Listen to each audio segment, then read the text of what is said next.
Aron mahawas na gikan sa kadalanan ang mga Badjao ug mga street children, DSWD miapod-apod kanila og livelihood ug educational assistance. Kaniya ang report.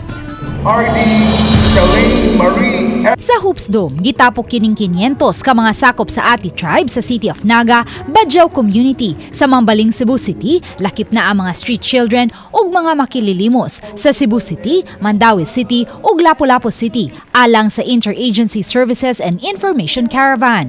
Usa ka gatos ka mga street children sa Tri-Cities ang giapuran og tag 5,000 pesos nga educational assistance, hygiene kits ug clothing kits. Laing usa ka gatos usab ka mga bata sa Ati Tribe sa City of Naga ug sa Badjao Community sa Mambaling, Cebu City ang nakadawat og hygiene kits, clothing kits ug birth registration. Samtang ang 185 ka mga ginikanan sa mga street children sa Cebu City, Mandaue City ug Lapu-Lapu City gihatagan usab og livelihood assistance, home kits ug Noche Buena package. Samtang ang 115 ka mga hamto nga mga miyembro sa Ati Tribe ug Badjao Community nakadawat usab og home kits ug Noche Buena package. It is really the intention of the department and of this administration to reach out to children's families, indigenous peoples in street situations so that we could address the issue of mendicancy. This is just the start of a launching, but we will do a similar activity in the other provinces.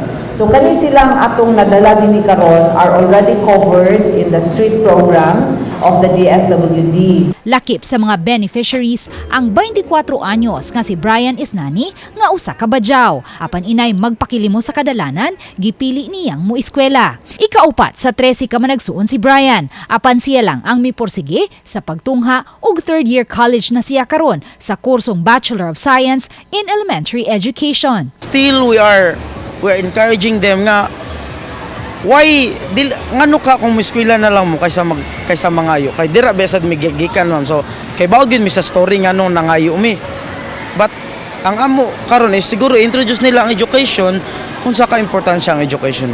Atol sa mong kalihukan, may mga libreng serbisyo usab nga gitanyag ang nagkadiyang mga ahensya sa gobyerno sama sa DOH, POPCOM, DepEd ug AFP. So the intention of this program is to give them protection and give them services that will take them out of the street. Uban ni Godfrey Rillian, Luan Marondina, Balitang Bisdak.